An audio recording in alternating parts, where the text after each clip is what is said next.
Welcome to On the Edge, a show examining how deals actually happen in commercial real estate. Host Malcolm Davies, founder of Way Capital, speaks with professionals in development, investment, finance, and more for insights into how these business leaders get deals capitalized. Malcolm's career spans more than 20 years, during which time he has managed nearly $20 billion worth of financings. Now to your host, Malcolm. Hi, everyone. Welcome to the latest edition of On the Edge. This is an exciting one. Call this the Midsummer's edition with my great friend, Dan Cooperman from Mavik Capital Management. Dan, welcome to On the Edge. Thanks for having me, man. All right. So, Dan, one of the questions I always ask, where actually are you in the world right now? I am in our office in Chelsea in New York City.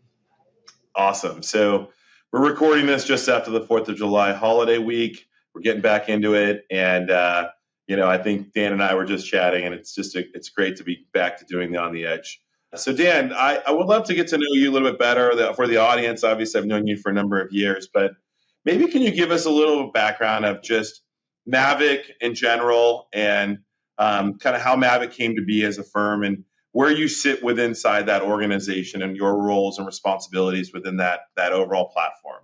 Sure. So Mavik is actually kind of the second generation of a firm that I was part of starting called Terra Capital Partners. So Terra Capital Partners was started about 12 years ago by my former partners, Bruce Batkin and Simon Milday. They were sort of industry stalwarts.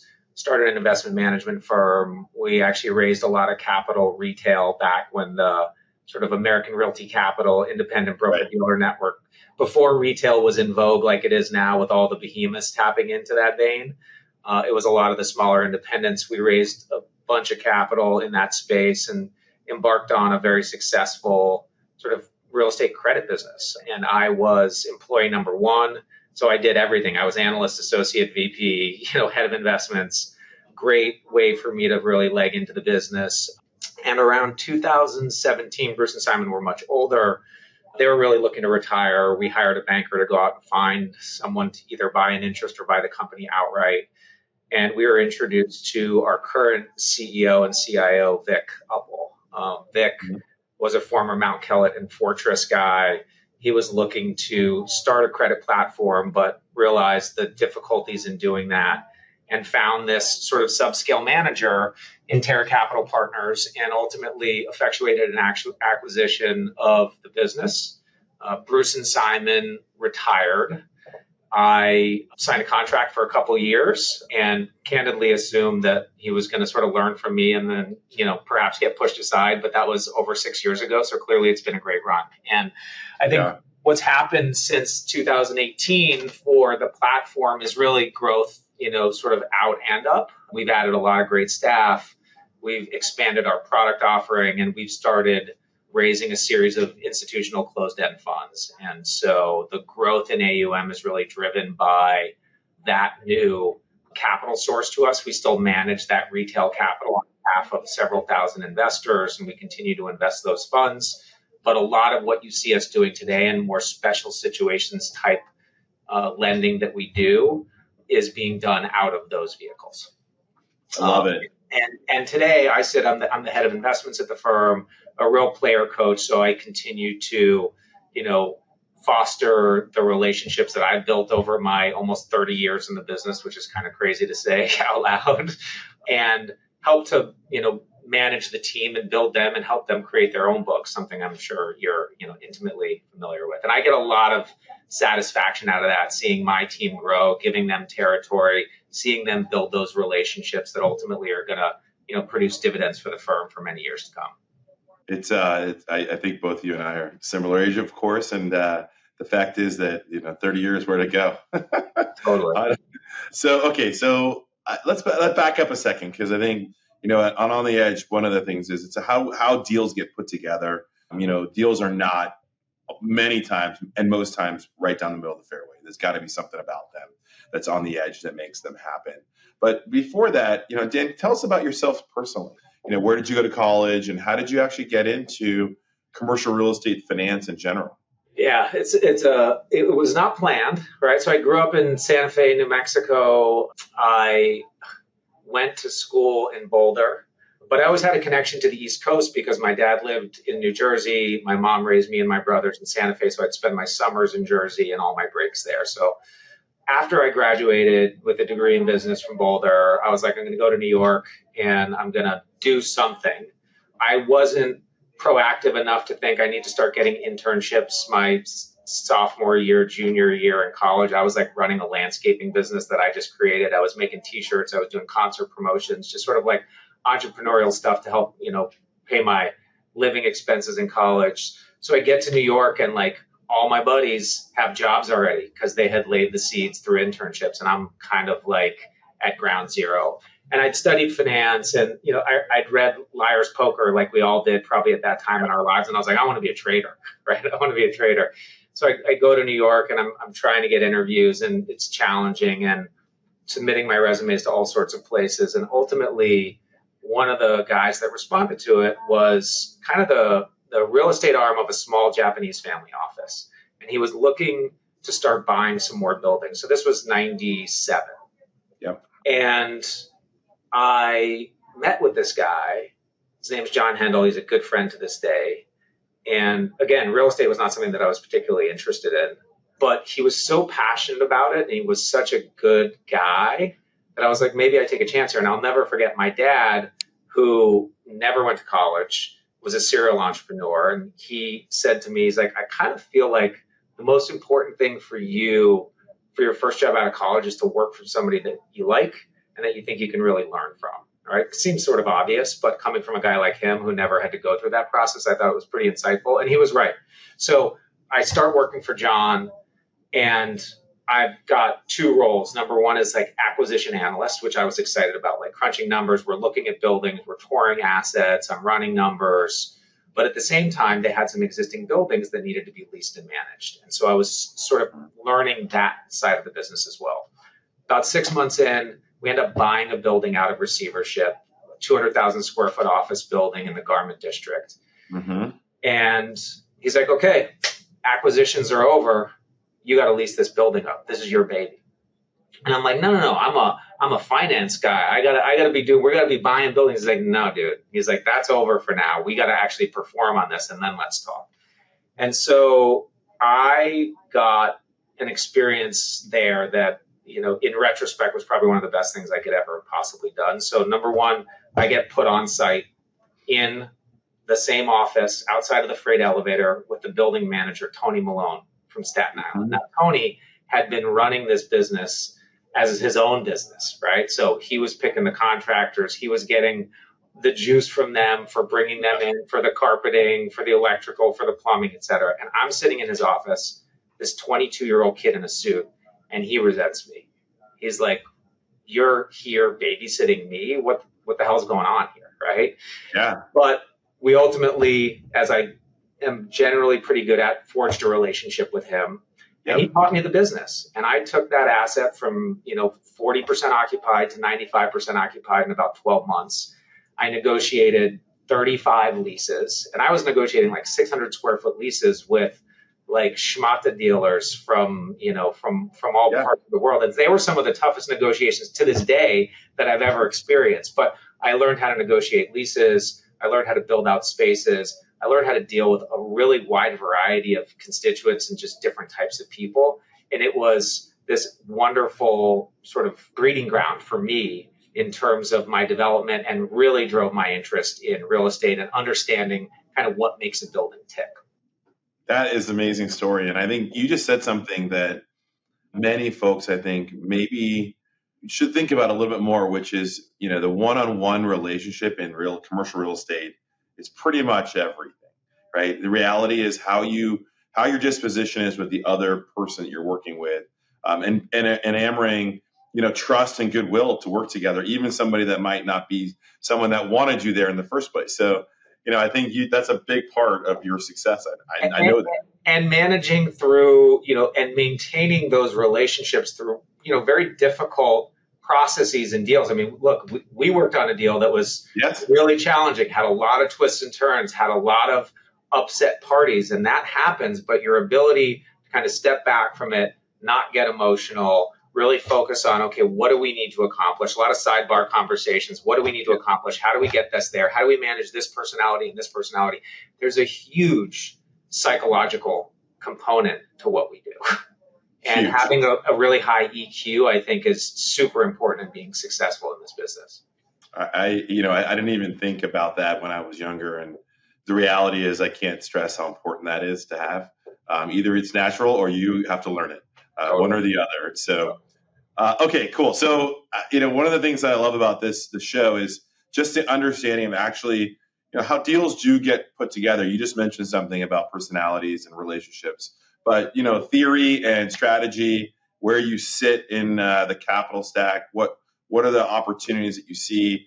I've always been so impressed with, not just your abilities, Dan, but also the entire collective team at Mavik and how you look at things. You guys are very thoughtful, but very unique as well. So can you really kind of give the audience just an understanding of kind of Mavik's general ethos and thought process as it relates to investing in commercial real estate? Yeah, I don't know that there's enough time on this podcast to do that, but I'll see what I can do. Look, I mean, taking a step back, we are really, from a commercial real estate standpoint, heavily credit focused, but we do equity transactions as well.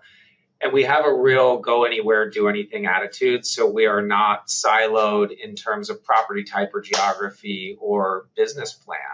We really seek to align ourselves with, the best sponsors who are really experts in their markets and try and find solutions to their problems. And I think one of the things I always say to the team is like, we're all about finding a way to get to yes. Like we all see a lot of deals every single day. You see a lot of prospective deals. We see a ton of deals in our funnel.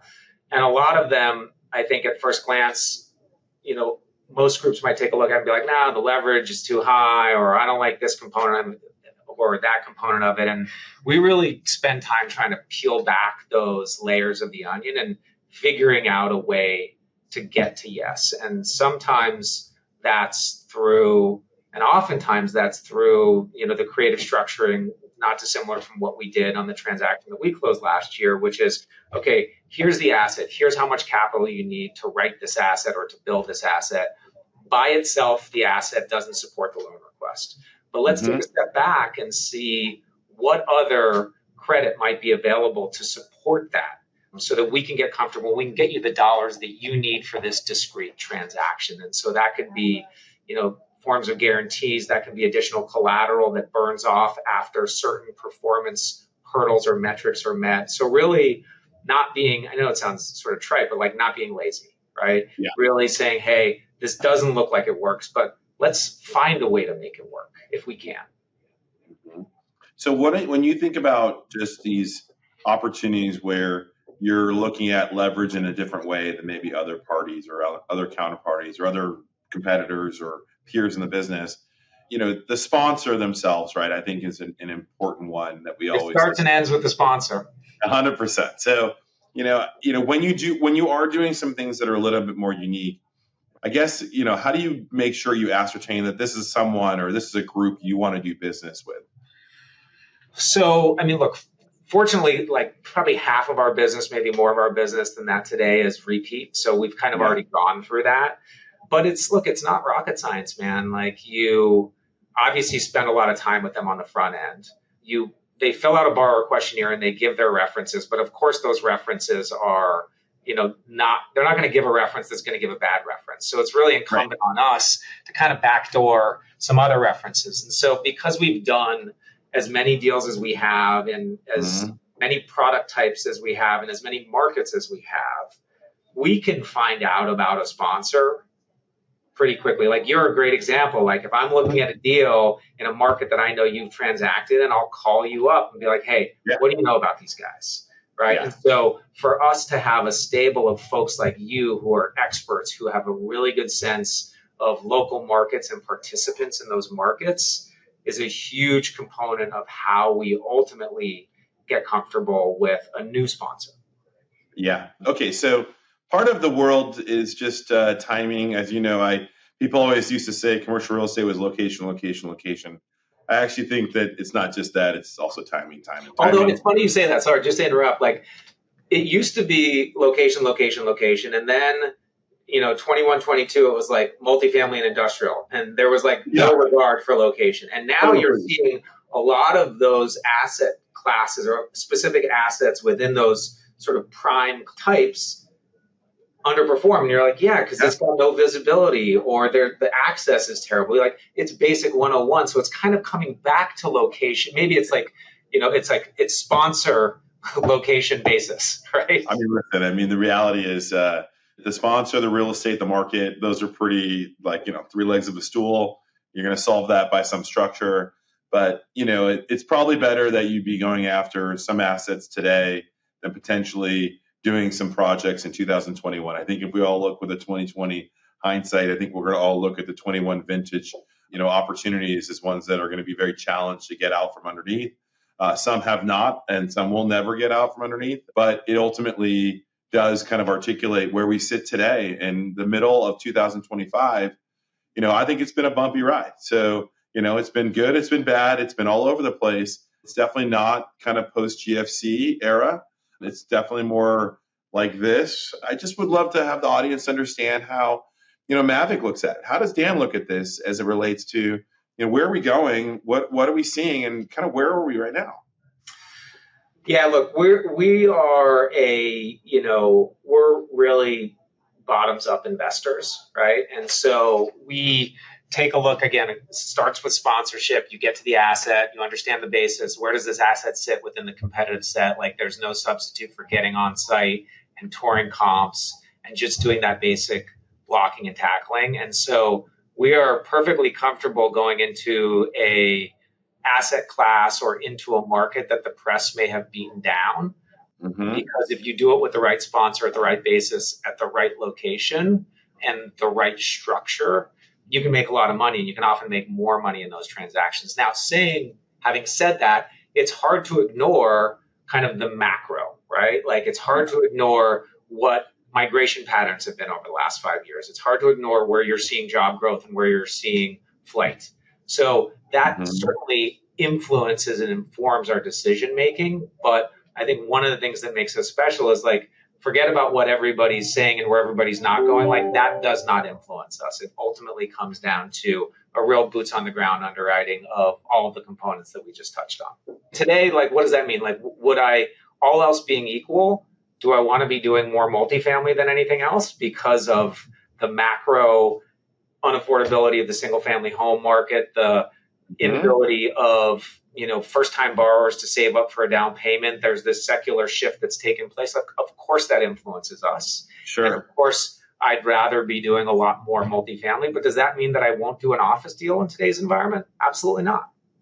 Yeah, look, there's so many things to depend on, and anything that comes across, you can't carte blanche say yes or no. Totally. You can kind of understand how someone thinks, and I think part of how someone thinks is just how they actually do business with somebody. So I'm assuming, Dan, generally speaking, Mavik gets its new opportunities from the Malcolm Davies of the world and my peers and the like in the business. But what are the best ways that somebody can quote unquote get to know Mavik in general? Is it make sure you get introduced by an advisory company? Is it generally only Way Capital? Like those are the only new borrowers that we're interested in talking to. It's $100, man. I'll take it later. Look, we source.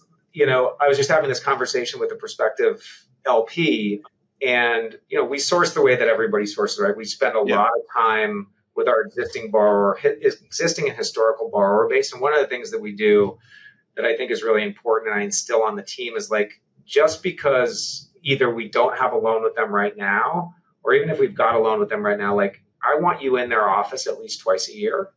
I want to be in the office of my borrowers at least twice a year. And this is aside from asset management and ongoing monitoring of the investments that we have with them. I want to talk to them about like what's working in your portfolio, what's not working in your portfolio, what can we be a solution provider for? And some of our most interesting kind of corporate facilities and NAV facilities have been born out of those conversations, right? Where they weren't even looking for something until they sat down with me and we kind of spitballed on what we might be able to do to help them grow their business or sort of fend off some of their issues. Let's talk about that. I think what's one of the more unique things that Mavik has figured out, quote unquote, with sponsors. Generally speaking, I think if you do a lot of deals and a lot of transactions, I don't care who you are, how much capital you actually have, it does stretch you out. It's an obvious thing. So just in general, talk about one, what is a NAV loan?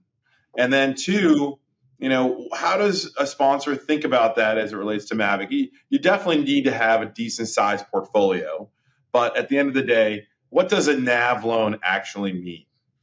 Right. So we just closed on a $70 million NAV loan for a multifamily developer.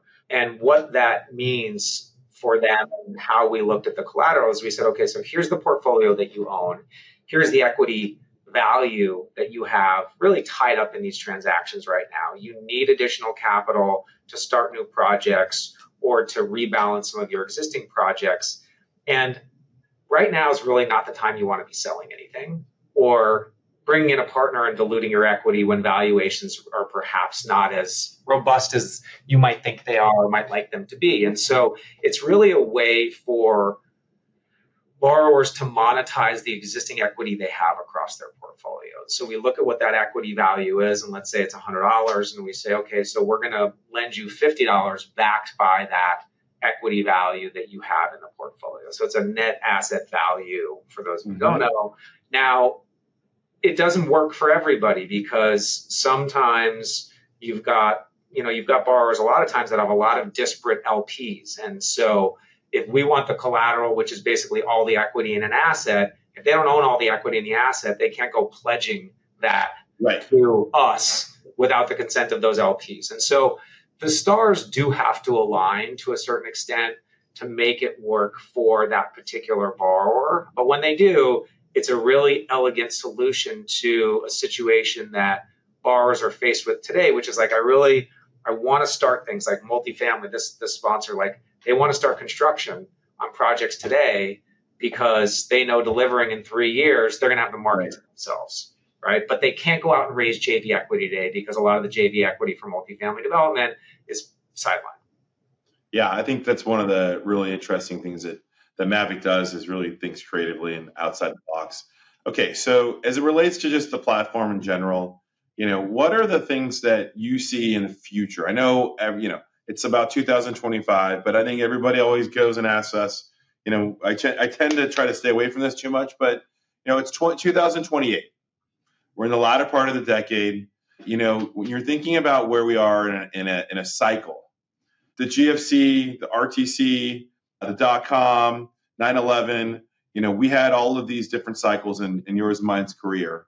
My question is, do we sit today in some type of opportunity where we know we're going to be in a better spot in 3 years from now, or could we be still in a spotty market dynamic, which is going up and down, which is what we're seeing today? Who the fuck knows? and we say this to our existing and our prospective investors. They ask us to opine on this stuff, and Vic is the first one to say, I have no idea, and we don't. But the important thing for them and for us is when we're underwriting a transaction, I'm not underwriting some broad-based economic development over the next 2 or 3 years, right? I'm underwriting the environment that we live in today, and more often than not, a reversion to a worse environment. And if my deal doesn't hold up in the context of that underwriting, we don't do the deal. So it almost doesn't matter. Of course, you have some sort of black swan event. Nobody can plan for that. COVID is a perfect example of that. Yeah. But it feels like a fool's errand to try and, sort of originate based on an economic cycle when you look at all of these past cycles, and everyone is different, right? They might take cues from the previous one, but our world is changing economically, geopolitically so quickly. It's really hard to get your arms around how all of those inputs fit in and what a cycle of tomorrow looks like versus a cycle of yesterday. I absolutely agree with you. It's almost dollar cost averaging is the way that commercial real estate has to be. It's a great way to say that. All right, we're coming closer to the end here, Dan. I always ask my guests this, and I really think it helps understand who you might be. But tell us where your favorite vacation you've been on in your life, and it can be anything from childhood to today, or maybe even one that you want to take. How's that? It's funny, you and I talk a lot about the value of the family vacation. Yes. And it's so critical. But honestly, I think the best vacation I've had was one we took last summer. So I have two girls, 10 and 12, and my wife and the girls and I did a Scandinavia trip. And it was an amazing vacation, not only because of where we were going, but, my wife and I did something that was really neat, which was we had friends who lived in Brooklyn with us. She's Swedish, he's British. They had two girls, my girl's age. They were best friends. They had to move back to Sweden. My girls had been lobbying for a trip there. We're just like, it doesn't work with their school schedules, but we're gonna go to Spain this summer. And they're like, oh, can they come meet us in Spain? Like, no, it doesn't work. Their school schedules. Mm-hmm. Well, we planned the trip to go see them. The girls didn't know this. We literally show up at JFK. We're checking in, and we give them the passports, and they're like, okay, so 4:30 flight to Stockholm. And my youngest, Addie's like, we're not going to Stockholm. We're going to Barcelona. I was like, no, we're going to Stockholm. And they knew immediately, like, we're going to see Mika and Alva, right? No way. They freaked out. Another agent came over because they thought something was wrong. Like, we blew their mind. And we kept the secret for like 6 months, right? And that's kind of only the point of the story. So we had this great start to the vacation where we then went to Stockholm, and the girls, we showed up at like 6 a.m. We took a cab. Our girls tiptoed upstairs and woke up each of their friends. It was like the most beautiful experience. Right. Amazing. So that made the vacation. But what really made the vacation, and you can appreciate this, and anybody with kids can appreciate this, is the goodwill that bought us for the rest of the vacation. So when we went to Norway and I wanted to go hiking every single day and do the things that I love, they didn't complain. Right. When we went to Copenhagen and I wanted to walk the streets for hours on end and do all the things that my wife and I love to do, they didn't complain because we had done what we did at the beginning of the trip. So throwing that bone to them early on in the trip made them much more engaged and cooperative on the trip that otherwise should be fantastic, but we probably would have had more of the typical friction that we experience on vacations had we not done that.